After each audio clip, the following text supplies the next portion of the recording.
just like a stone, vulnerable at night. She's always been on her own, doesn't need a man to fight. There goes my lady with her plans. We break all the rules when we can. I'm part-time singing. ゲットしました。これが気候カードっていうやつで、ソウル市内のバス地下鉄乗り放題で1日いくらだったかな、5000ウォンぐらいで乗り放題になると。で2日券が8000ウォンで、これはカード自体が3000ウォンするんで、それをまず手に入れて、あとは地下鉄のベンダー機でチャージすると。でこれが結構いろいろ売ってないっていうのを見たんですけど、ここの相鉄のホテルの横の E マートで売ってました。これで完璧です。で2日券で8000ウォンで全部でだから1万1000ウォンになるんだけど、これでインチョンまでも行けるらしいから、なんかインチョンからこっちには来れないけど、こっちからインチョンには行けるらしいので、めちゃくちゃお得なカードです。ウルチロ1区まで来ました、はい。ここがもうロッテだね、左側、ホテルとかデパートとか、うんうん。ソウルのど真ん中です。はい。でここで切符にチャージして、うん。まずはキョンボックンに行きましょう。はーい。これかな、交通カードをチャージする位置に乗せてください。こうでいいんだ。気候カード、あ、できたできた。チャージ、あ、できたできた。2日券。さあせっかくなんでバスで行きましょう。はい。地図はね Google マップがあんまり使えないからネイバーのナビで行きます。さあここから704で行きましょう。はい。わ、すげえ。さっきあと4分で出てたね。多分。オディヨギ、おお、ここおお、電気だね。うん。すごい。電気でスーッと行く。降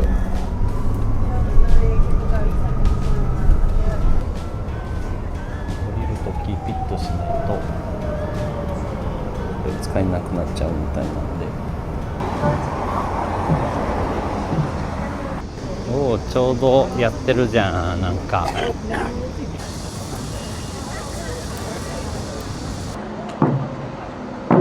끝까지 관람해주신 관람객 여러분, 대단히 감사합니다. 本活动由韩国国家遗产厅主。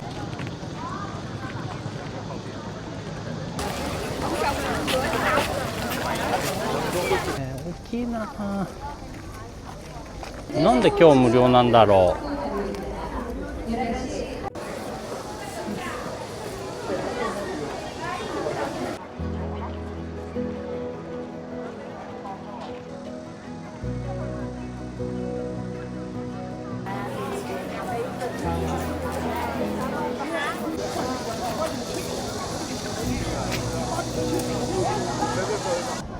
無料で入れちゃいました。結構コスチュームを着て写真に撮り来てる人もいっぱいいるね。でこのキョンボックンっていうのが1395年に創設された朝鮮王朝の王宮なんだけど、なんか王の住む宮殿の中では最高位の宮殿みたいです。結構大きくて立派で、中も入れるのかな、ちょっと後で見に行ってみたいと思います。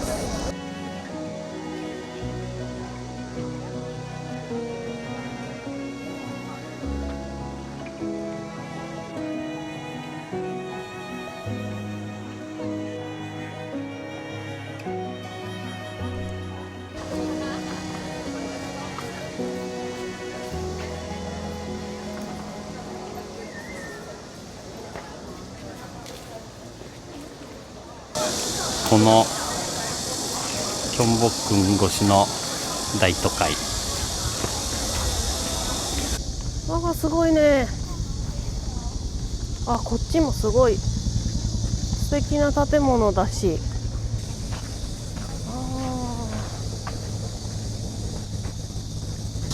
あそこまでそうだもんね。広いな。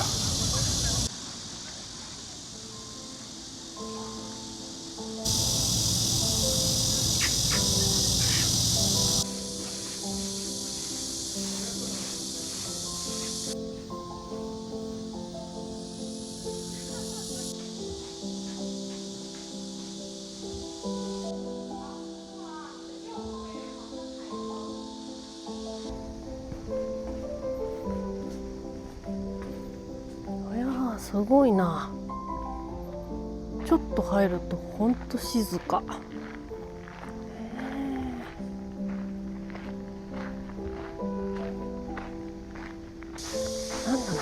れは。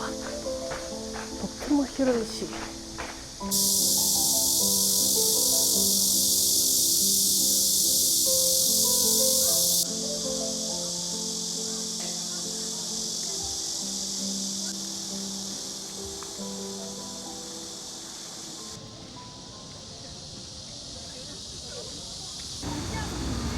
さあキョンボくん結構じっくり見て2時間ぐらいかな見終わったんで、これから冷麺を食べに行きます。冷麺平壌冷麺、まあ平壌だからね、冷麺は。トンデモンまでやってきました。バスで1本で20分ぐらいで来れました。バスいいね。バスいいよねえ、なんか近までのそう降りないでいいし、歩く距離も少なくてだよね。外も見れるし、そう綺麗だし快適でした。結構さ連絡が遠いんだよね、地下鉄の中で乗り換えだと。そうこれかな。冷麺屋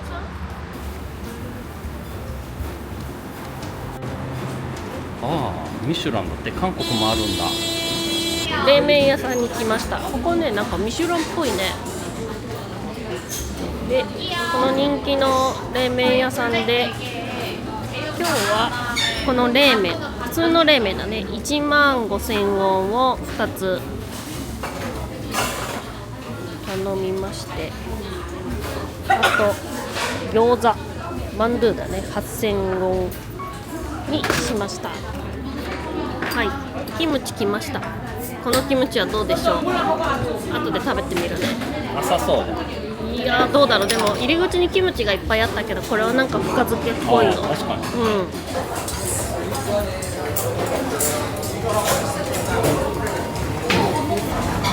すごい。い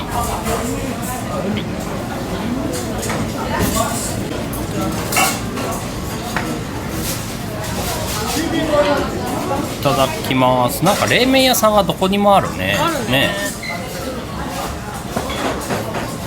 大きな。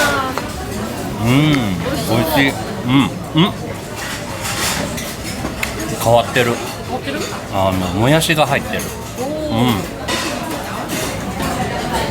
切れてんのかな。切れてないよね、多分。あんま切りすぎたらね、やめとこう。こんくらいにしといてみよう。いや、美味しそう。スープからいただきます。美味しいね。いただきます。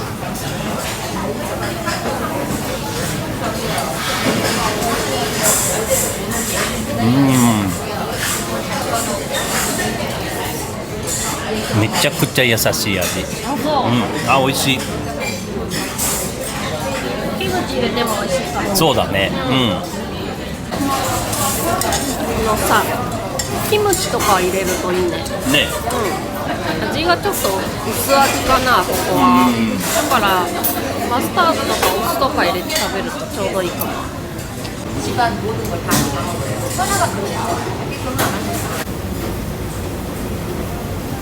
いやー美味しかったね。よし、じゃあちょっと市場に行ってさ、海苔買ったり乾物買ったりしましょう。行ってみよう。トンデモンはさ、どっちかというと洋服とかになるから、ちょっと他の市場ね、春武市場だったかな、何だったかな、ちょっと忘れちゃったけど、トンデモンとウルチロの間がいっぱい市場があるから、なんかソウルはすごいいっぱい市場があるよね。ある。だからいろんな地域というかエリアであるからさ、それぞれ特色がそう違うからね。そしてさ、その一番の繁華街からも行けるところでも、観光地してない市場が結構残っててさ、今ちょっと分かんないけど10年ぶりに行くから、CJ の会社じゃん。すごいね。私たちが普段お世話になっている CJ。ビビゴだね。そうさあここら辺ね、次ぐらい右に入ったら中部干物市場、おおいいね。中部かな。へえ。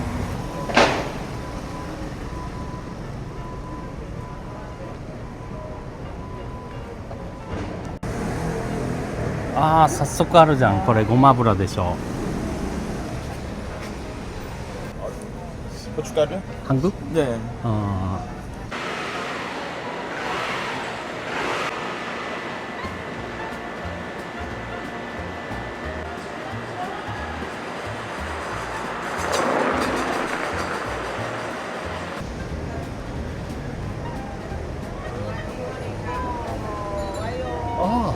나츠메그.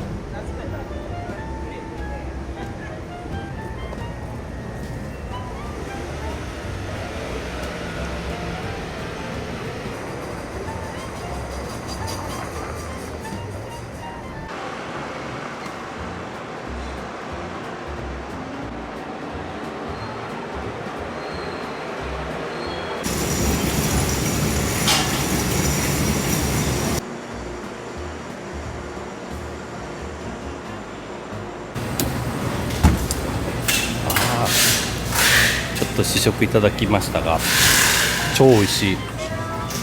500g1000 円だね。どこだ、さっきのおばちゃんのところ。あ、ここでもう一回聞いてみる？ねえ、おとっかってね。今ので12,000ウォン、そうそう全部でね。だから1個でも100円ぐらいだから、まあめちゃくちゃ激安ではないけど、まあ安いよね。イエーイ。マシッとよ。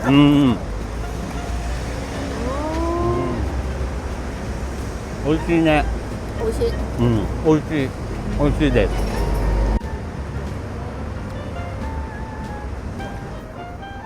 す。さあこっちはまたちょっと雰囲気の違う問屋街みたいなところ。これを抜けて屋台がいっぱいある市場に行けるんで行ってみましょう。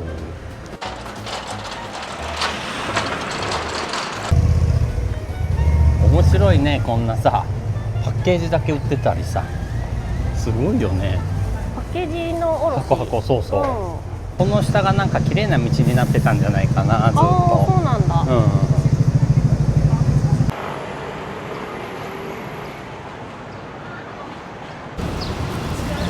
そうだね、屋台街。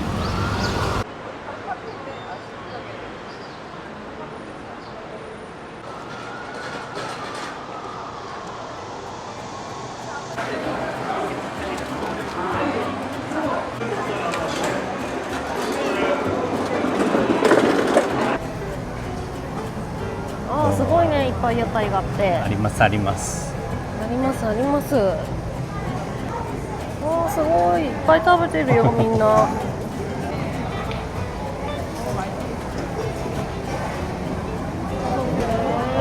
ネットフリックスのお店。あ、そうなの。すごい。有名なんだ。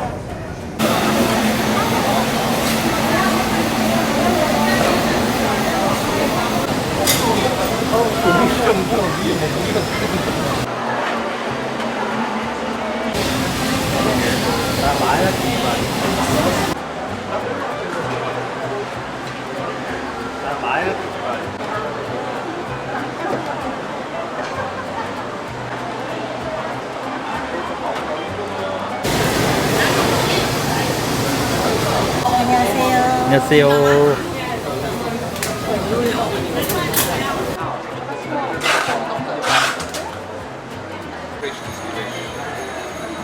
Molto pe.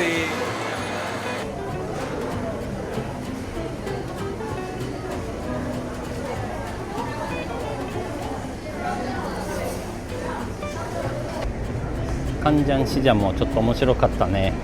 いろいろありました。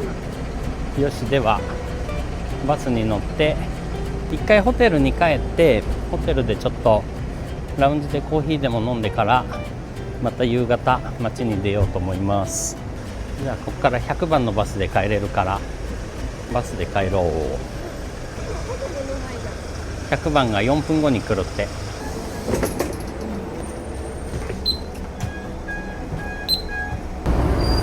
さあ戻ってきました。バスで100番で、ホテルの目の前ぐらい。ちょっとこんなエディアコーヒーでなんか飲んで帰ろう。いいね。喉乾いちゃった。うん。何にしようかな。安いね。安い。うはい、来ました。俺はブルーベリーヨーグルトフラッチーノん。で、こちらが、これが4700ウォン。4700ウォン。安い。じゃあはい。カフェラテのビッグ5400ウォン。安いよね。いただきます。エクストララージってやつか、それは。これちょっと飲んでみて。超うまい。超美味しいでしょ。美味しいヨーグルト。ね。エディアコーヒーじゃなくてイディアコーヒーらしい。いいな、ここ。結構安くてボリュームもあって、そうそう。すげえいい。ミョンドンに行って最後は焼肉を食べましょう。はーい。焼肉といってもサムギョプサルね、うんうん。食べに行きましょう。あっちの方。この下のさ、青い明かりがすごい分かりやすい。信号青になったら、すごいわかりやすい。ねあ、あれじゃない？これこれ。あ、これだ。ここだここだ。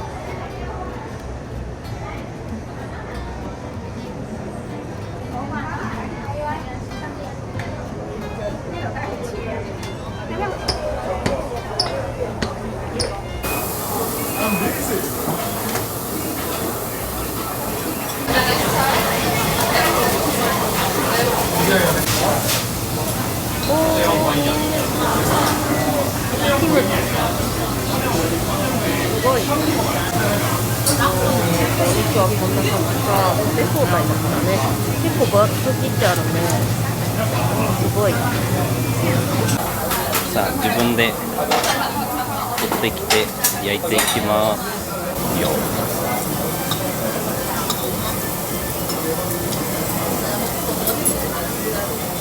できてきました。これでさ、1人2000円ぐらいだから安いよね。そうだね。食べ放題。焼けたんじゃない？はい、どうぞ。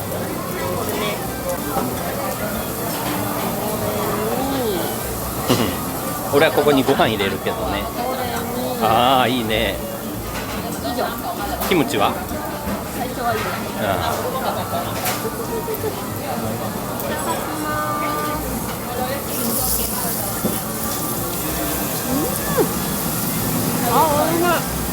美味しい？いいね、食べ放題で。うんね。ねえ、このキムチチゲめちゃくちゃ美味しい。美味しいね。ちゃんと辛くもなく、ちょっと辛いけどすごい美味しい。で、自分でね、お豆腐入れるのね。そうそうそう。エンドレスだね。でどんどん出してくれるから。そうそう。ね。ああ、美味しかったね。美味しかったね。お腹いっぱい。うん。最高でした。なんかサムギョプサル以外もさ、このキムチチゲとかめちゃくちゃ美味しかった。あ、そうそう。ね、すごいよね。いやー、よかった。1人2万ウォンです。では帰りましょう。はい、10分ぐらいうん。だね。帰ってまたコーヒー飲んで、でホテルめちゃくちゃ寒いから、ゆっくりお風呂入お風呂ってに入ってね、うんうん、でも結構お風呂入るとさ、気持ちいいよね。疲れが取れる感じで。そうそう、疲れ取れていいよね、バスタブがあるってありがたい。ありがたいね、やっぱ日系だからさ、あの前のすごいじゃん、新世界のデパート、あれ新世界なの？多分ね。さあ宿に帰ってきました。はい。もうそろそろ寝ないとダメなんだけど、うん。今日は結局2万歩以上歩いた。うんうん。今日は朝さ、電車のチケット買ったじゃん。乗り放題券。うんうん。だからね、歩かないでいいかなと思ったんだけど、結局結構キョンボックの中とかいっぱい歩いちゃって疲れたんだけど、ちょっと1日のまとめだけしとこうと思います。はい。でね、昨日もやったんだけど、いつもだったら携帯にメモ取ったりで大変だから、ついついやらないんだけど、この乗ったメモを使ったらすぐにパパッとメモれて、使ったお金も簡単にまとめられるから、ちょっとやってみましょう。はい。じゃあソウルの旅行2日目の集計をしていきます。はい。まず朝ごはんに南大門の麺屋さんで4500ウォンと7000ウォンの麺とあとマンドゥを食べました。で次地下鉄のカードを購入して疲れたから一回ホテルに戻って休憩と。さあ今話した内容がこんな感じで書き出されました。バッチリだね。はい。長いこと話しましたがちゃんと入ってます。じゃあ今書き出しができたので AI 要約だね、はい、AI 要約していきます。これもオートでいいね。はい。そう、いろんなテンプレートがあるんだよね。はい。できました。どんな感じ？今日の行動は。2日目の支出。1枚にまとまってるでしょ、今日も。朝食、地下鉄のカード、地下鉄のチャージ、あと観光、食事費用などがこんな感じで。すごいね。で、観光ルートも最後にこんな感じで。はい。南大門散策して地下鉄バスでキョンボックンを観光で、午後バスで移動して冷麺食べて市場巡りで、海鮮と干物と屋台の市場に行ったと。で休憩してミョンドンで焼肉食べてロッテデパートを見たと。もうめちゃくちゃ簡潔にまとめてくれてます。わかりやすいね。すごいよこれ本当。費用がちゃんと出て、あと観光のルートも出てます。でね、これ昨日は1日目をやってるんだけど、でこれが昨日のね行動、観光の内容とかをまとめたやつなんだけど、こんな感じです。費用と移動手段と食事何食べたかとどういう観光をしたかっていうのね、すごいよねこれ。めちゃくちゃマジで楽。これ見ればね、もう一目瞭然でいくら使ったかとか、あとはこんなことしたなっていうのが分かるんで、結構後でね見返した時に便利です。便利だよね。でこれが2日3日の今回ぐらいの旅ならどうってことないじゃん。もう自分でやってもいいんだけど、これらだと1ヶ月とか行っててさ、その何月何日何やってたかとかっていうのが分からなくなったり、ね、それこそ後でこの日何してたかなみたいな会話で盛り上がりたい時にもさ、いいし、あと次の旅行の時の参考にもめちゃくちゃなるしね。そうだね。めちゃくちゃこの載ったメモは面白いね。面白い。この載ったメモっていうのがさ、やっぱり基本ビジネス仕様を考えて作られてると思うのね。会議とかそういういろんな話の中で議事録をまとめるみたいな。でもそれだけじゃなくて、こういう旅行とか遊びでもめちゃくちゃ使えるよっていうのを今回試してみたくて、韓国に来たんだけど、よし、ではあと1日、もう12時近いんで今日は寝て、明日はね飛行機が夕方ってもうお昼過ぎ3時ぐらいなんで、朝ごはんちょっと食べるぐらいしか時間はないんだけど、ご飯食べて空港に行きましょう。はい。おはようございます。おはようございます。さあ今8時半。最後の朝食をミョンドンに食べに行って、戻ってきて荷物して空港に行きましょう。はい。涼しいね。涼しいね、朝は。ね。爽やかだね、結構。韓国は日本より早く秋が来るね。この感じだと。そうだね。さあ今日は朝ミョンドンで昔からあるソルロタンを食べに行こうと思います。はい。なんか朝はやっぱね、空いてる店も限られてるから、いいんじゃない？ソルロタンで、食べてないしね。さあ朝ごはんはね、ミソンオクっていうお店、もう 4,50 年あるんじゃない？あったあった、ソルロタン専門店。どこだ。あったあった。これじゃない？これ？朝6時から夜9時まで。これです。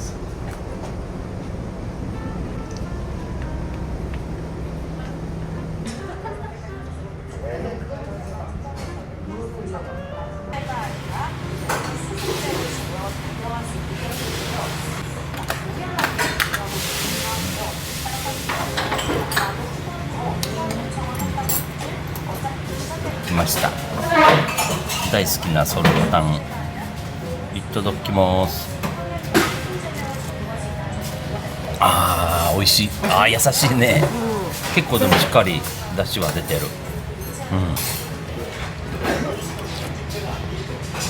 うまい。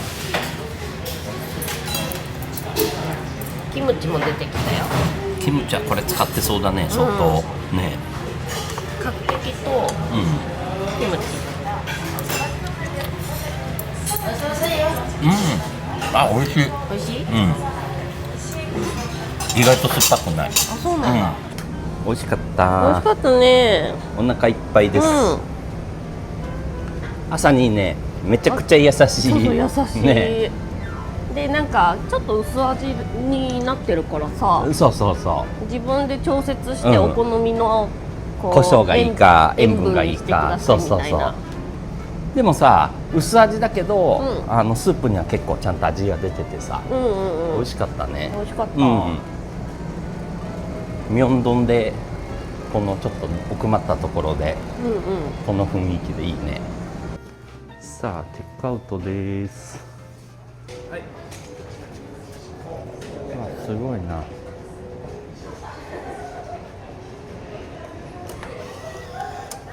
へえ、モバイルだ全部。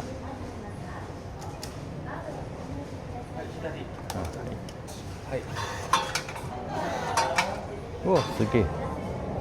お部屋の番号よろしいでしょうか。726です。726。はい。こうん。うで。これもう一個。はい。ジュース2つゲットです。で、ここは荷物の重さも測れるし、無料のコインロッカーもあります。さあ、では2号線に向かいます。で、ホンデイクで乗り換えです。フライトが3時10分だったかな。だよね。そうだね。なんで今まだ10時過ぎなんで、12時ぐらいに着いて、まあインチョン面白そうだからさ、ちょっとフラフラしていきましょう。はい。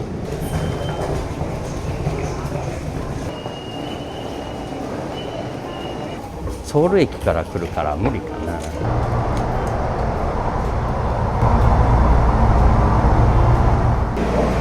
到着です。この飛行カードで出れるかどうか。出れると聞いてるけどどうでしょう。おー、出れました。この早いのだと43分でさ、あんま変わらないね。10分ぐらいしか変わらないから、値段全然違うからいいね、これで。十分だよね。なんでマグレブだってあれだよ、リニアモーターカーだよ。本当？いや、できるんだ。ターミナル1、チェジュエアはこっちだって。分かりやすいねこれ。すごいじゃない。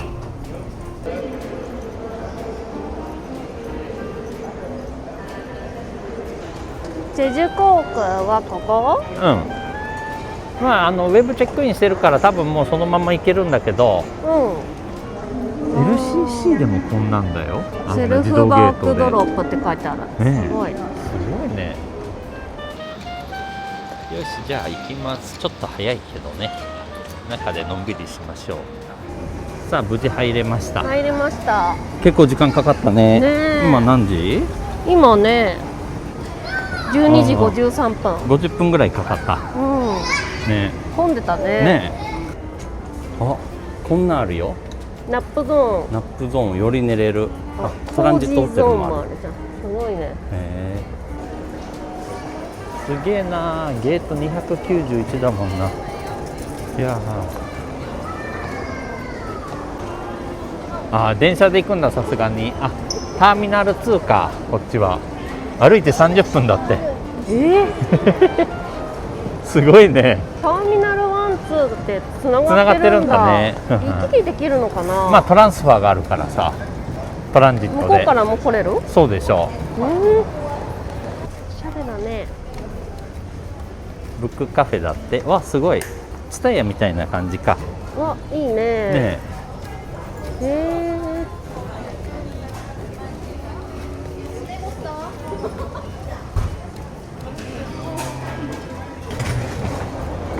ここがご飯屋さんじゃない？この上。多分ね。本当だ。ちょっと見に行ってみようか。フード、そうだよね。めちゃくちゃ混んでる。お店が足りてないんだ。そうだ、ヒア。タコベル、すごい。タコベルがあった。どこもかしくも混んでるね。ねえ。意外と安い。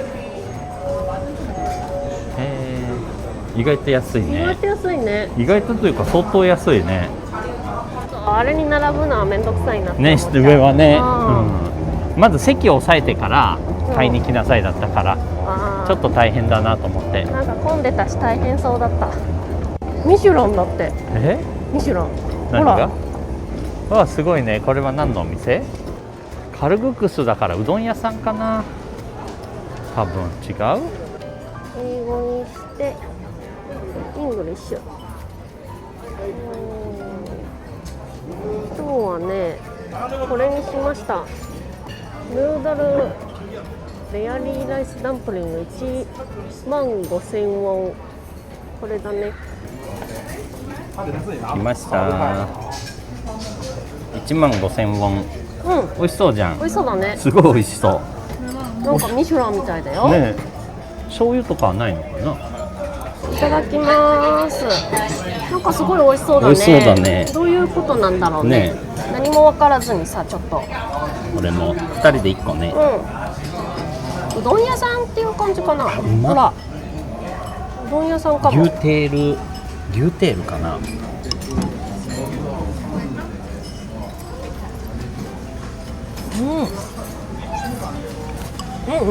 美味しいね。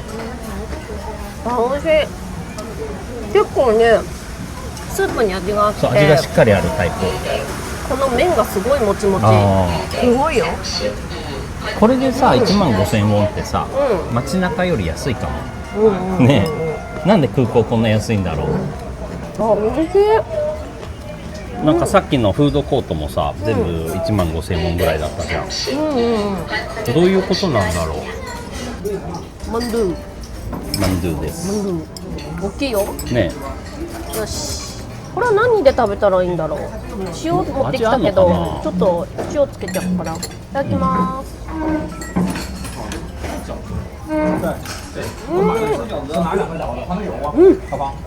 美味しそうだね。味はね、ちょっと塩味つけたけど、あるね。美味しい。そんなことある？ 네, 안녕하세요. 저의 이름은 헤디라고 하고요. 오늘 인천국제 端っこの端っこの端っこです。もうボーディングだって早いね。早いね。なんか時間通りだね。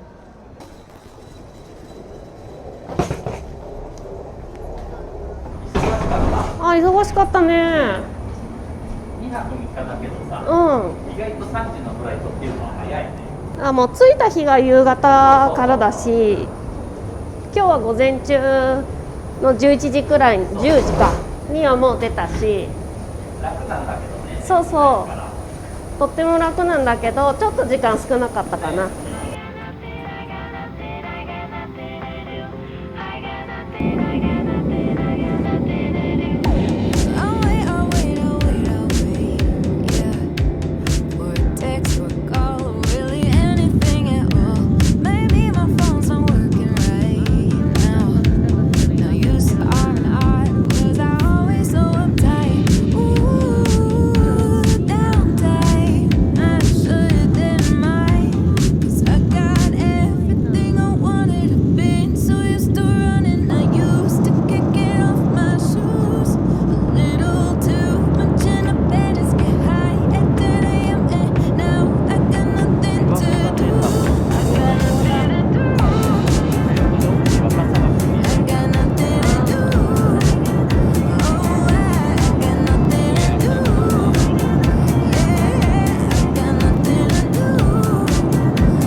じんまりしてて。さあ、今回は乗ったメモのご紹介をしたいと思います。この動画の間でも、この乗ったメモを実際使って、1日の行動のまとめなんかを、ちょっとこうやってるところをね、ご紹介させていただいたんですけども、この乗ったメモっていうのが何かっていうところからまずご紹介させていただきます。乗ったメモというのがカード型の AI ボイスレコーダーというもので、会議ですとか、あとは通話などの音声を録音するっていうことがメインなんですが、その録音するだけではなくて、その録音した音声から文字起こしですとか、あとは翻訳、要約なんかを AI が自動で処理してくれる、とっても便利なツールになります。カードがこちらだね。めちゃくちゃ薄い。多分ね、スイカ2枚分ぐらいの厚みだね。で、製品の厚さが 3.5 ミリです。ああ、やっぱりね、めちゃくちゃ薄い。で、後ろに充電する端子がついてます。はい。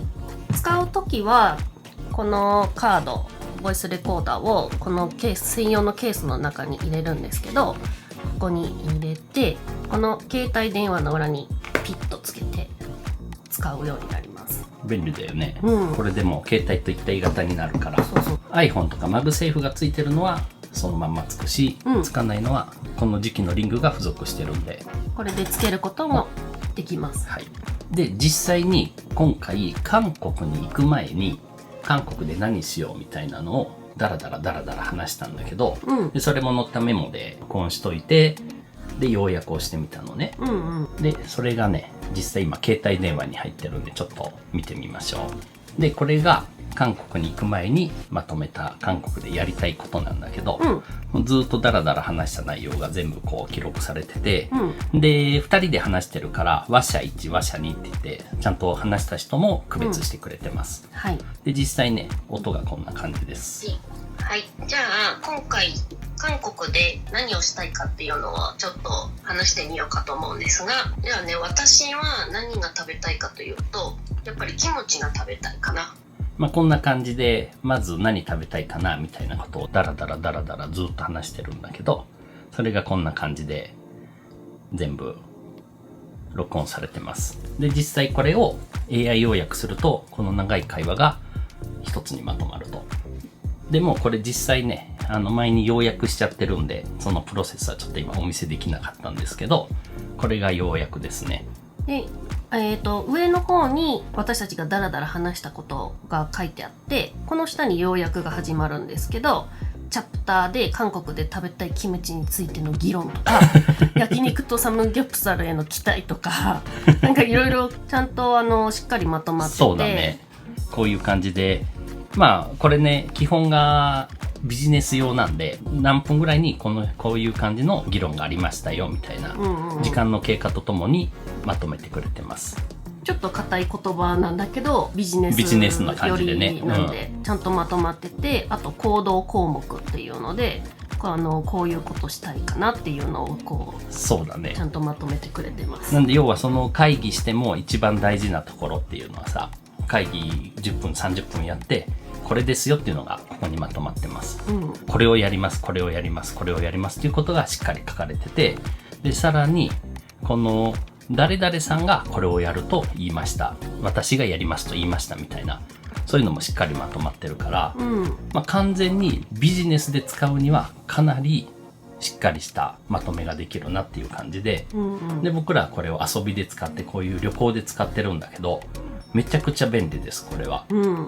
ね、今回は2人で夫婦で行ってるから、まあこんな感じなんだけど、これが4人5人とかグループで行く時には、いろんな人がいろんなこと話すから、誰が何をしたいとか、そういうのが一目でわかるようにまとめてくれるんで、めちゃくちゃこれは便利ですね。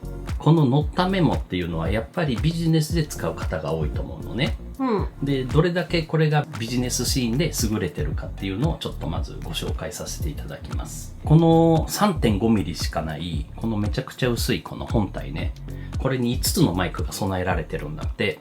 だからいろんな角度から声が聞こえてきても、それを全部うまく拾ってくれて、ノイズも抑えてクリアな音質で録音してくれると。なんでまずそういう会議とかにすごい向いてるよね。うん。で、推奨録音距離が3メーター以内だそうです。先ほども言った通り、複数人の会話もしっかり聞き分けることができる。あと、1回の録音で30時間の連続録音が可能で、スリープモードっていう、待機の時間だよね。が28日間待機が可能みたいです。これはめちゃくちゃ便利で、要はもう30時間ずっと録音してくれると。で、さらに充電し忘れてても、ほぼほぼ1ヶ月間は待機が可能っていうことね。そう。それ考えたら、やっぱり、充電し忘れたとかさ、取り逃しがないっていうような製品になってます。はい。30時間の連続録音が可能だし、32ギガの内蔵ストレージを備えてるのね。なので、めちゃくちゃ大容量のストレージも備えてます。録音した音声をメモに可視化させるだけではなくて、テンプレートが何種類もあるので、選ぶだけで AI が自動で議事録などにまとめてくれる。これが一番すごいところだよね。昔だったらさ、こう会議に出て議事録書くのに音声を録音したと思うのね。で、その音声で録音したものを全部まずタイピングして、そこからまとめて1枚の A4 とかにまとめてメールで添付して送るとか、そういう作業だったと思うんだけど、この乗ったメモがすごいのは録音もしてくれます。それを全部文字起こし自動でやってくれます。で、さらにすごい長い会議でもまとめてすごいわかりやすいテンプレートに落とし込んで資料として提出できる状態まで作り込んでくれますと。で、テキストやテンプレートでまとめた文章はいろんな形式で書き出したりシェアすることができるのでとっても便利です。で、この乗ったメモのもう一個すごいところが多言語に対応しているので、それこそ会議で日本語と英語が飛び交うような会議とかね、そういうのでも日本語と英語をちゃんと聞き分けて記録してくれると。これがね、一般的なビジネスでの使い方というか、乗ったメモの一般的な使い方だと思います。で、今の最初の僕らが旅行の打ち合わせというかスケジュールを立てたのもどちらかというとビジネスシーンにも似たようなシチュエーションになると思うんだけど、今回僕らはそういうビジネスシーンではなくて観光でどういう使い方ができるかなというところを考えて韓国ソウルに持ってっていろいろ使ってみました。これね、結論から言うと旅行にめちゃくちゃ向いてる製品だとすごい感じました。今回このソウルでの旅行でどういうことに使ったかというと、全部で4つあって、まず1つ目がさっきご紹介した旅のプランの作成でしょ、で、2つ目がこの乗ったメモっていうのがこういう自分たちの会話以外に電話での通話を録音してくれるの。相手が話したことも録音してくれてまとめてくれると。それから韓国ソウルの観光地に行った時に韓国語の音声ガイドがあったのね。で、その音声ガイドを韓国語で聞いて、この乗ったメモで録音してそれを翻訳してみました。日本語にね。そういう使い方をしました。4つ目が動画の間でご紹介した1日の行動のまとめをしてみたと。この4つをね、やってみたんだけど、実際ね、それぞれどういう感じでやったかっていうのをちょっとご紹介させていただきます。まず電話でのメモなんだけど、こう2人で電話をしてそれを記録したんだけど、どういう使い方ができるかっていうところなんだけどね、これは別に海外旅行とかだけじゃなくて日本でも使えると思うんだけど、どっかスーパー行ってさ、こう電話して何買ってくるみたいなことすることあるじゃん、そしたらなんか醤油とみりんと魚と何と何と野菜これみたいな、いっぱい言われることあるでしょ、そうすると覚えられないじゃん、とか買い忘れとか結構あるじゃん、そういう時にこの乗ったメモの電話機能を使うと全部電話の通話内容を録音してくれてまとめてくれるんだよね、で、実際今回は静岡空港にセブンイレブンがあったの、で、そこで朝食を買ったんだけど、その時の会話がこれになります。まず音声がこんな感じ。もしもし。はいはい。朝ごはん買ってきてほしいんだけど。ちょうどね、セブンイレブンがあるから、そうだね、朝ごはん買って食べちゃおうか。起きれないからね、何も。じゃあね、何にする？おにぎりを4つ。こんな感じで、これをね、このケースに入れて、この裏にこう貼って話した内容なんだけど、ちゃんと綺麗に撮れてます。で、不思議なのが、電話の中から聞こえてる音も綺麗に録音されてるじゃん。これがすごいよね。自分が話してる声に関してはまあ入るかなと思うんだけど、電話内から向こうの相手側の声がすごいちゃんと入ってると。それがまずすごいなと思うんだけど、それで実際話した内容がこんな感じです。もうバッチリまとまってます。セブンイレブンで朝食を購入すると。で、買うものはおにぎり4個で2人で2個ずつ。で、飲み物は紅茶、アイスコーヒー、水を買ってきてと。話した内容をちゃんと簡潔にまとめてくれてるんで、まあこれさえあれば韓国とかでさ、一人疲れたからホテルで待ってるわと。そういった時に、例えば免税店行きますよみたいな。で、物見ながらさ、こういうのあるよ、こんな製品あるよ、ここのブランドあるよとか、電話で話しながら、こう、会話すると。で、最終的にじゃあ、これとこれとこれ欲しいわ、みたいな、これ買ってきてっていう、ね、シチュエーションよくあると思うのね。で、その時に、いちいち全部メモしなくても、この載ったメモが自動で音声を録音してくれてて、最後、これぐらいのレベルでまとめてくれると。これはめちゃくちゃ旅行に向いてるよね。そうだね。すごい便利です。結構お土産選びとかもね。ああ、そうそうそうそう。あれとこれとあれは。そうそうそうそう。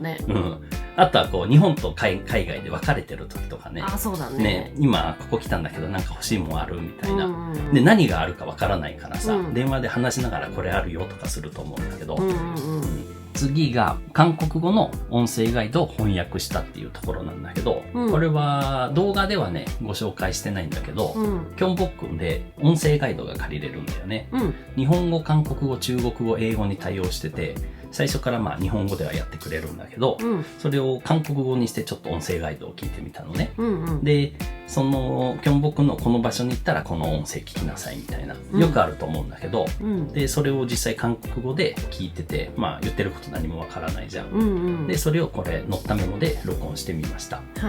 で、実際録音してそれを翻訳してみたら、あ、こういうこと言ってたんだみたいなのがすごいよくわかったの。次はね、今7の1にやってきました。はい、自然堂なんだろうね。これはね、자선강, 비현강, 팔자걸음이라는 말이 있는데 두 발을 벌리고 8팔자로 걷는 것입니다. はい、翻訳しました。おお、すごいね、いっぱい。ちゃんと入ってるね。入ってるよ。あ、すごいね。すごいよ。これはすごいね。ほうほう、なるほどなるほど。めちゃくちゃよくわかる。歴史を説明してくれてるんだね。そうだよ。こんな感じで実際にその場で音声ガイドを聞きながらこういう風に翻訳してくれると。これも便利でしょ。で、まあ今回で言えば無理やり韓国語でやってるんだけど、それこそ現地のガイドさんの現地語ガイドツアーとかよくあるじゃん。ね、そういうのは無料であったりするじゃん、よく。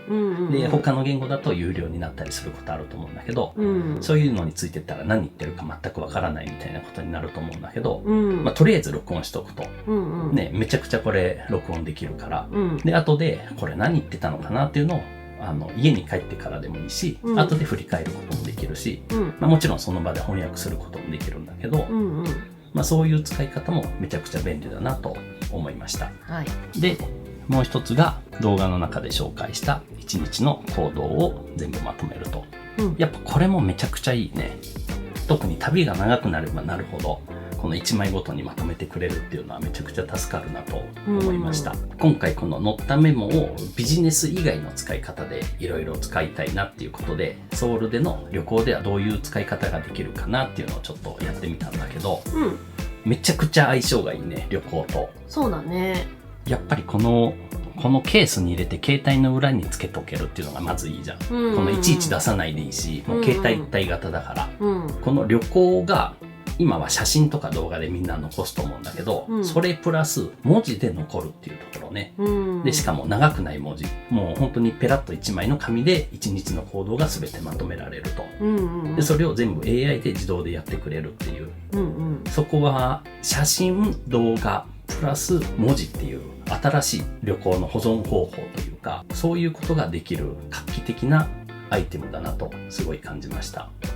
いや、これはかなりいいんじゃない？こういうで、このビジネスシーンで使う動画っていうのはいっぱいね、いろんな方がレビューされてるから、そちらをね、よりね、深く知りたい方はそちらをね、ご参照いただければと思うんですけど、こういう旅行で遊びでも使えるよっていうのに、ちょっと興味を持っていただければ、ぜひ概要欄からね、詳細見ていただきたいなと思います。はい。で、いろんなプランがあるんだよね。いろんなビジネスプランとか、いろんなプランがあるんで、そこら辺も自分に合ったプランを選んでいただいて、ぜひ使っていただければなと思います。はい。はい、今日は乗ったメモのご紹介でした。If you do one favor, just